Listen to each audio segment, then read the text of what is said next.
From KGW News, this is Straight Talk with Laurel Porter. Hello and welcome to Straight Talk. I'm Laurel Porter. 14 and a half years after we debuted Straight Talk, you may notice today we have a new look with graphics and music. We want to thank our creative team for giving us a bit of a makeover. In this episode of Straight Talk, we take a look at the city of Vancouver's Safe Stay communities. The first one opened just over 18 months ago, an ambitious project to house people who are homeless in the city. And they're already proposing a location for a fourth site. The city says the sites offer temporary housing with greater access to services, increases stability, and provides safe, healthy, and humane conditions. The goal is to help the residents transition out of homelessness. Here's what Vancouver Mayor Anne McInerney-Ogle and a Safe Stay resident had to say about the sites. But this program is the direct result of an urgent vision that we've had for the city for quite some time, and it creates an effective path for those seeking a permanent way to get off the streets, to get out of the tents, get out of the cars, and get on that path. We'll be able to get ahead in life, not get 2 steps back. So we're excited. Being homeless, it's so hard being able to, go out there and be able to find a place at night to sleep every night. Here you can, we know we can. You can come here and just not worry anymore. Portland is trying a similar approach with its safe rest villages, but it's taken much longer to get them up and running. How is Vancouver's model working? How many unsheltered people have they been able to help? And what about the impact on nearby neighborhoods?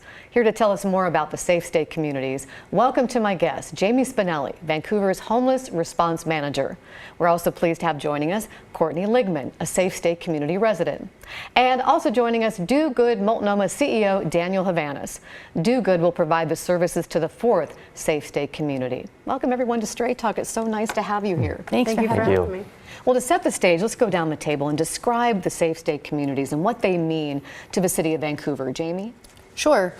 So both my role and this project were created to kind of manage and address the impacts of unsheltered homelessness. So these sites really were created to create an alternative to sleeping in a tent or sleeping in a vehicle while people are transitioning out of homelessness, whatever that looks like for them. So that's, in my view, what they are, an alternative to tents and just a safe, more humane space to be while you work on whatever it is you have to work on. What do you think it's meant to the city?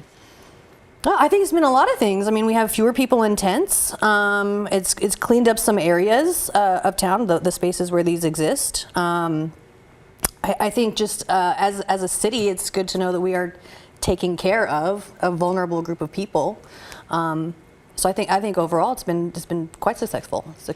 And Courtney, what do you think about the communities and what has it meant to you? To me, it's given me a safe place to actually be able to stay and be able to find work and go to school, which I didn't think was possible while you're still technically homeless.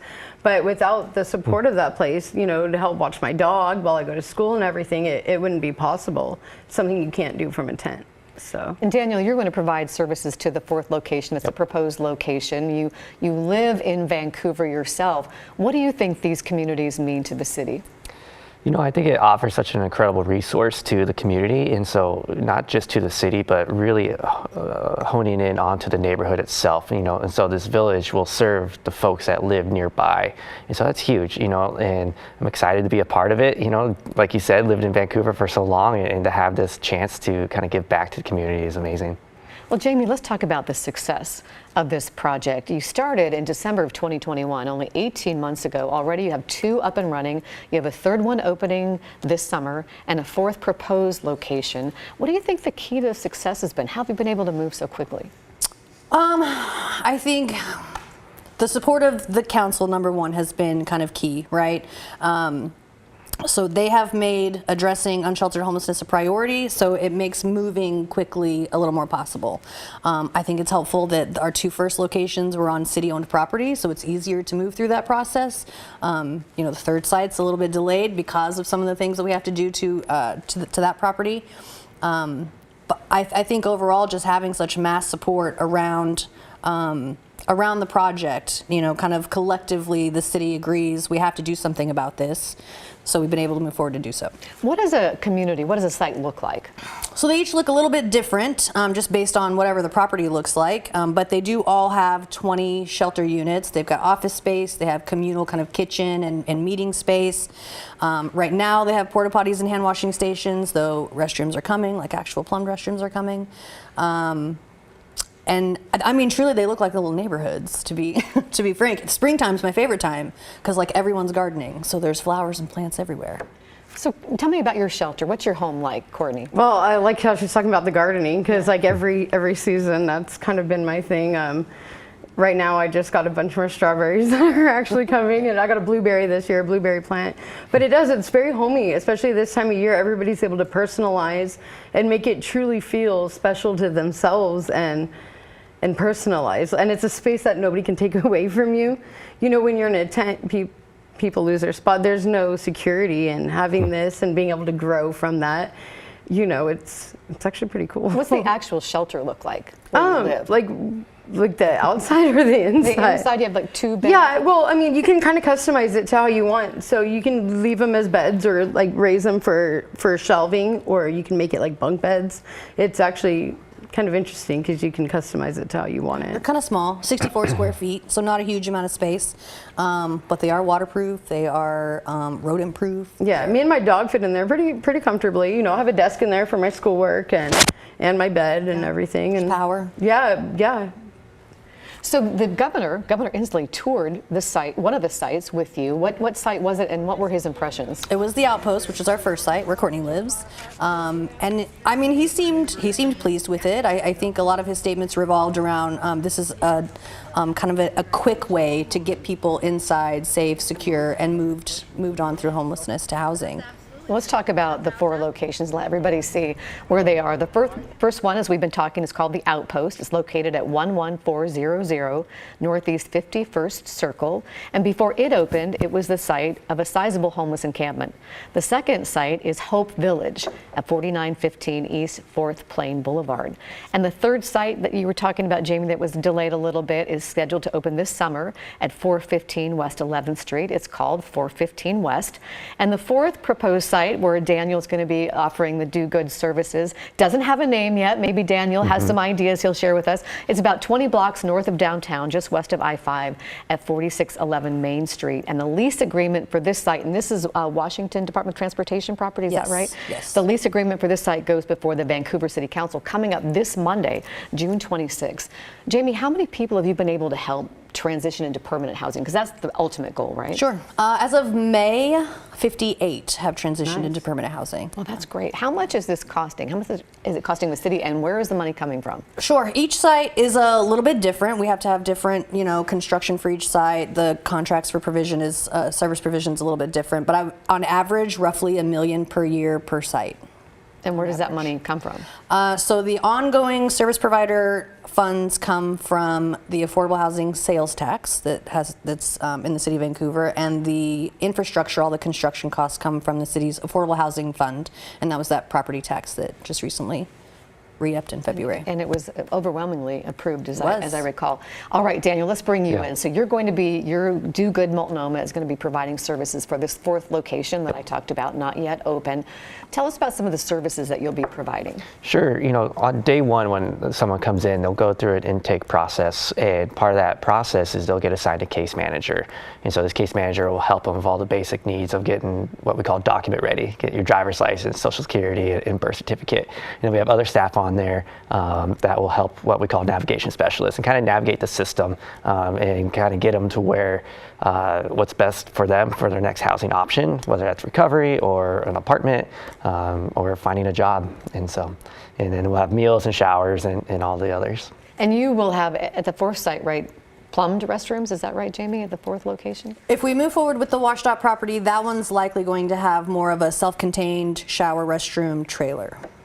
So how do you eventually, Daniel, get people connected with permanent housing? Sure, it kind of just depends on where they're at. A lot of folks come in and have certain barriers that we have to overcome. And so depending on those barriers, some folks are ready day one, and maybe they're just simply waiting on a wait list. We also have funds attached to our contract that we call flex funds. And so if someone is ready and just needs a little bit of help, like a first and last month in security deposit, we can offer that and get them transitioned pretty quickly. Well, we call your group Do Good, but it's Do Good Multnomah is the full name. You're based in Portland. How did you get connected up with Vancouver? Yeah, it's great. I've, lived in Vancouver for the last 32 years, and I happened to just kind of cold call Jamie about 6-7 months ago and just kind of asked, like, what is the city of Vancouver doing? And we chatted about this, the Safe Stay Village, and I was like, I love this, and it seems like such a great fit for Do Good, and we have a lot of experience that we've gained from working here in the city of Portland, and I'd love to be able to bring that back home and serve the folks in my community. Let's talk about some of the things you're doing in Portland, because you're partnering with Multnomah County on the Behavioral Health Resource Center that opened downtown. I think it was delayed a bit, finally opened. What has that been like? How's it going? Yeah, excellent. Do Good, our portion, we opened up the 3rd floor on May 15th, so it's been about 4 weeks, and so far we've transitioned 6 or 7 folks, some into permanent housing, some into longer term sheltering and recovery programs. But BHRC is just one program that we do. We have about 13 others in the city of Portland, and in the last 12 months we've been able to house 275 individuals into permanent housing. So while BHRC is going great, I have to say all the other programs in the city are going fantastic as well. Congratulations. Thanks for your hard work. Courtney, let's bring you in here. What was your life like before you were able to move into the outpost? Chaotic. There was no structure. There was no stability. Safety was a giant concern. Like when you're out on the trail, you can't work. You have no access to showers. Life becomes really hard out there. But having the Safe Stay, there's so much given to you, like structure, and because we have staff there 24/7, I don't have to worry about leaving my stuff and anything getting stolen, or it's the security that I didn't feel before. And you mentioned this, that you went to school. You have become a certified nursing assistant, a CNA. Yeah, I didn't think I'd do that homeless. Yeah, I honestly was waiting till I was going to get housed, and it was something that I was adamant about. And then WorkSource gave me the opportunity because I got a scholarship, and I couldn't say no to that, So it was, and it's been amazing. And now you're working every day? Almost, yeah. So in demand. CNAs are so in demand. Yeah. So what do you like best about the Outpost? Always having somebody there. If you're having a bad day, if you're going through anything, there's always somebody there you can turn to. You never feel alone. And I think, when you become homeless, you do feel separated from people, and you feel very outcast, and like nobody understands, and there's nobody that's there to help, and having this and knowing that people care, it's probably the biggest thing that. And how about your least favorite thing? The porta potties, only because in the winter they get really cold, because they're not climate controlled. So yeah, I was there in the winter, and it can get a little chilly. But other than that, the fact that we have a bathroom, and I'm not trying to figure out where I'm going to dispose of my bathroom stuff, it's actually it's my least favorite, but also favorite kind of thing that they have there. Well, let's talk about some of the neighbors' concerns. The first site is at Northeast 51st Circle, the Outpost, where you live, Courtney, and 112th Avenue. It's a block from a YMCA and a mile and a half from an elementary school. Jamie, how much concern was there from neighbors initially when you were going to open this first site? A good amount of concern there, and I find that we have that same concern pretty much anytime we go to site homeless services. And to a degree, I understand it. People tend to shy away from the unknown. That neighborhood in particular dealt with a very large homeless encampment in that exact same location prior to this opening. So I know that the neighbors were kind of just waiting for some relief. And then of course we said, hey, we're talking about opening a shelter here. And so they weren't super excited about it. There's a lot of kids that live just kind of right around the way, who their bus stop is very close to the front. So people have concerns that these sites are going to be just like what they see in tents, in camps out, along the freeway or near the parks. That's usually what I hear. They think it's going to be like a homeless camp. Well, what do they think now? They love it. I get a great deal of compliments about the space. The provider, the residents there. The residents there really, they treat it like it's the whole area is their neighborhood. I mean, because it is their neighborhood. So they take part in cleanup activities and volunteer work at the YMCA. And the YMCA comes over to the site and does volunteer work over there. So it's really integrated very, very well into the How neighborhood. safe is it? Do you have any data, anything to show about the crime rate or anything in that area? Yeah, so for the first year that they were open, they maintained a 30% reduction in calls for service, both emergency, like law enforcement, as well as like fire and EMS. And it's held, for the last year and a half. So. And you've told me you have a police officer on your team. I do. Yes, Officer Chavers. I love him. And you try to keep a buffer around, like 1,000-foot We buffer. do. Every one of these, we implement a 1,000-foot no camping buffer, and that's really, safety and security for the people who live in the site. We want to make sure that we're doing our part in being a good neighbor when we are in this neighborhood, it's worked out very well. My team patrols that as well as other law enforcement. Well, Daniel, what are your plans for when you have the fourth site for safety and security? Yeah, I think kind of Courtney and Jamie kind of hit on this, and essentially community. And when you have a strong community within the site, people, it's the ownership of the site, like this is their home. And so there's a lot of self-policing in there. And also, it's staffed 24/7. We have the security cameras and all the stuff, so like your basic security. But then, one of my big goals is to get the neighborhood involved too. I want them to be extremely proud that this village is in their neighborhood and there's something that they're saying like, hell yeah, we and my neighbors are doing something about, the housing crisis that's in Vancouver. And so I think all that just helps with security. Yeah. Let's talk a little bit about this specific location Sure. at 4611 Main Street, just north of Kiggins Bowl, also close to Discovery Middle School, and it's also close to a preschool. I know you've had listening sessions recently with neighbors, also with Vancouver Public Schools. How do you plan to address those concerns about the schools and the fourth site here that Do Good will be providing services for? Well, I think kind of just as Daniel touched upon, the goal of these spaces is not just to drop this very kind of like insular thing in the middle of a neighborhood. It really is to have community be built there. So I think that Do Good will do an amazing job of connecting with the preschool and with the Discovery Middle School and churches that surround there, because there's lots of opportunity for community building type events. Neighborhood cleanups can be done. And you've done it before, like at the Outpost. We have some video of a Christmas party that you had with some of the schools and youth groups. Courtney, you were there. Let's take a look at the video and tell us a little bit about this Christmas party, Courtney. It was fun. When the kids came in, they just treated us like we were just normal, everyday people. There was no weirdness, and I think the love that we felt coming off the kids and just that they were excited to be there made us feel excited to have them there, and it was just a really good community thing just to feel the love, really. There was a lot of love that day. And do you see more of that happening, Jamie? Yes, I do. In fact, one of the preschools and the churches that is near the fourth proposed site has already reached out. I think we're going to do a tour later today, and they've already reached out. How can we support this site? How can we be partners? And we've got great examples of how that can be done. Well, it's time for us to take a break. We'll talk more about security at the Safe State communities and what interest other cities are showing in Vancouver's successful project. We're back in 2 minutes.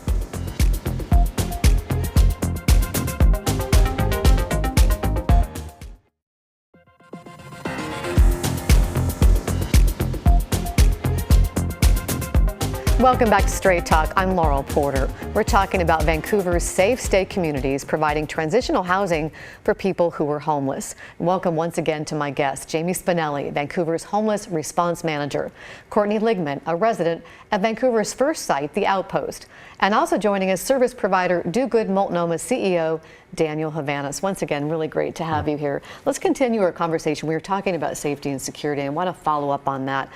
Do you do background checks at these sites, Jamie? Yes, we do. And we're really looking for kind of sex offenses, so we screen out all sex offenses and like violent criminal history. And that's something that's been a sticking point for Portland's safe rest villages. The Willamette Week reported the Joint Office of Homeless Services and Multnomah County have historically opposed instituting any measure like background checks that they perceive as a barrier for people living on the streets who are seeking help. But that's not been a barrier for you. You've felt that that was okay to have these background checks. Sure. I think especially since this is kind of a pilot project for us to begin with, we really just want to get in there and get going and see how they go.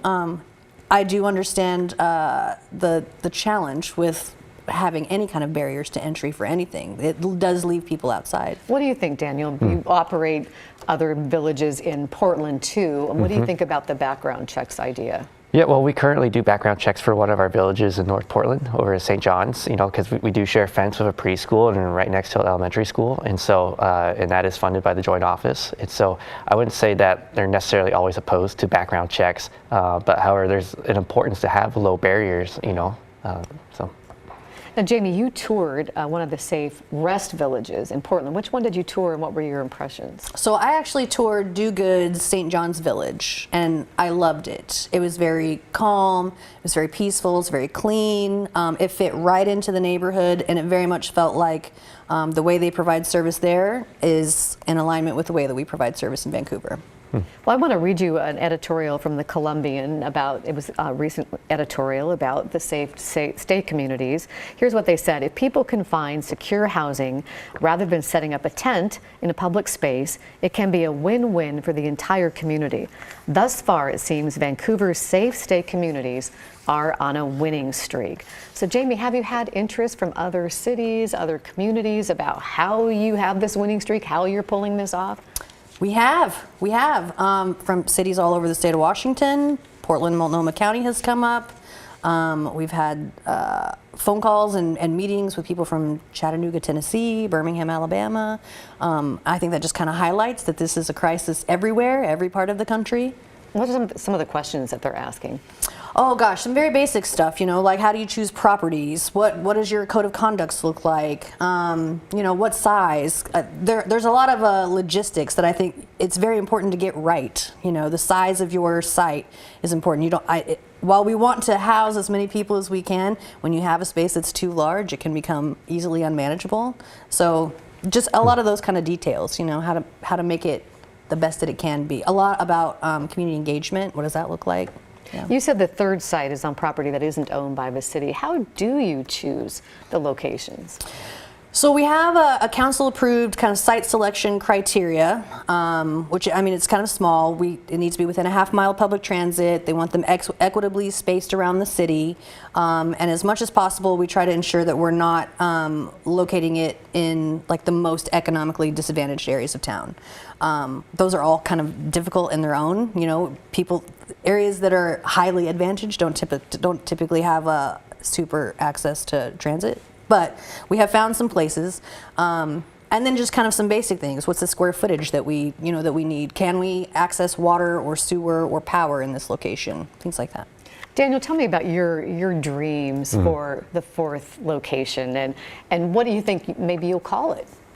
Yeah, you know, I'd say my dreams is that first and foremost is people feel safe. You know, to have everyone to have a story kind of like Courtney's and such a successful story, and then also, you know, having such a buy-in from the neighbors too. You know, that is the dream, and that people will be proud of this village. You know, names of the village. You know, I'm hoping to lead that up to the participants there and kind of have a bit of ownership of that. And I think that's the powerful thing of being able to name a place where you live. And so, you know, we'll figure out that when the work actually starts. But yeah. What are you doing now to prepare?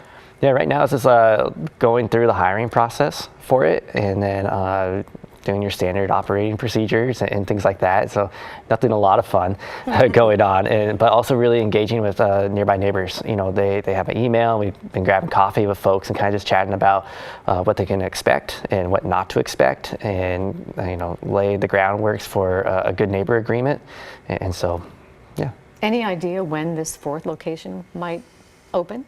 I'm really hoping sometime around September, but I don't have like a full timeline on it yet. So it goes before the Vancouver City Council, this lease agreement on Monday. Is that going to be smooth sailing? You know, I expect that there will be people who come out in support. I expect that there will be people who do not yet fully support it. That just tends to be the case. You know, no matter where we attempt to cite. You know, but I think, you know, council has expressed that this is a priority. So if there aren't things that we can mitigate, certainly they would let me know that. Well, Courtney, we just have a little bit of time left, but what's your big dream? Well, housing eventually, but no, I just, a safe, stable, permanent residence for me and my dog to continue to keep growing, and, you know. Well, we wish you all the best of luck. Congratulations on your CNA certificate, and good luck with your career. Thank you, Daniel. Thank you, Jamie, for your hard work on behalf of the community and people who are unsheltered. Yeah. And thank you so much for watching Straight Talk. We hope you'll join us next week when my guests are the organizers and founders of the collective giving organization 99 Girlfriends, trying to bring transformative change to the community. We'll see you next week for Straight Talk.